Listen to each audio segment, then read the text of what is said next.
But yeah, the subject is praying for boldness. Now, it's super normal and common for us to be fearful or nervous when it comes to talking to strangers or groups of people. And I've read that I heard that it was the number one fear among most people. Some people fear it even more than death, is actually talking to a group of people, like public speaking. And we're not exactly doing public speaking, it's just one-on-one, but it still can cause a lot of nervousness. So that's what the tip is pray for boldness. And we know it's God's will that we boldly preach the gospel. So at 1 John 5, verses 14 and 15 says, "And this is the confidence that we have in him, that if we ask anything according to his will, he heareth us." So he's going to hear us. If you pray for boldness, he's going to hear you. And if we know that he hears us, whatsoever we ask, we know that we have the petitions that we desired of him. Now, another thing that would be a good thing to do in this area is to ask other people to pray for us to have boldness.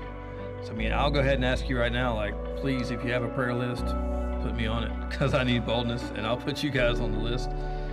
But Ephesians 6:18 through 20 says, "Praying always with all prayer and supplication in the Spirit, and watching thereunto with all perseverance and supplication for all saints, and for me, that utterance may be given unto me, that I may open my mouth boldly to make known the mystery of the gospel, for which I am an ambassador in bonds, that therein I may speak boldly as I ought to speak." So Paul, when I think of someone who's probably one of the boldest soul winners ever, I would think of Paul, and he's asking the church and believers to pray for him to be able to speak boldly, because he was going through we don't really have much persecution here in America, but his life was on the line many times.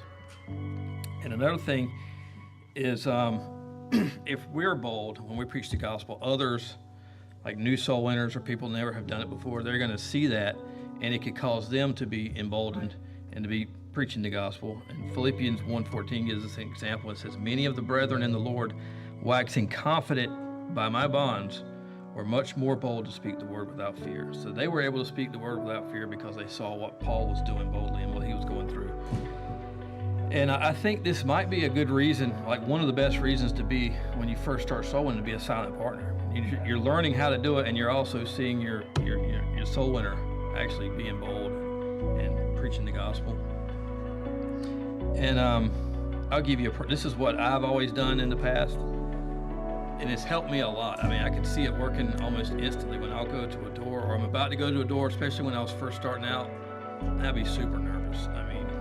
Really nervous. And I would say, "God, I'm going to do this no matter what, so I need you to help me have boldness." And I swear, it seems like it helps every time. And I wanted to look for a passage in the Bible that would give kind of an example of this. And I got to Nehemiah. I thought about this story in Nehemiah chapter 2. And it says, "And it came to pass in the month Nisan, in the 20th year of Artaxerxes the king, that wine was before him, and I took up the wine and gave it unto the king. Now it had not been before time sad in his presence. Wherefore the king said unto me, Why is thy countenance sad, seeing thou art not sick? This is nothing else but sorrow of the heart. He said, Then I was very sore afraid." Now what I've understood is that this was Nehemiah, and at that time you're supposed to act a certain way in front of the king, and if the king could punish you severely for stepping out of line. So it says he was very sore afraid, and he said unto the king, Let the king live forever. Why should not my countenance be sad, when the city, the place of my father's sepulchres, lieth waste, and the gates thereof are consumed with fire? Then the king said unto me, For what dost thou make request? And then it says, So I prayed to the God of heaven. I don't think he got on his knees in front of the king and started praying. I think he prayed inside of his heart.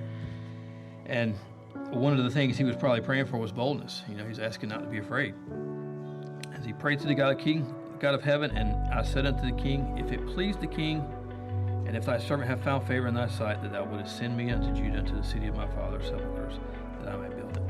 So that's really kind of all I have, but just stress the point that praying for boldness is super important. We don't want to walk out there and being afraid. And God actually there's scriptures in the Bible, like in Jeremiah, when God would actually threaten Jeremiah with punishment for being afraid of the people's faces. So we don't want to walk around being afraid while we're preaching the gospel.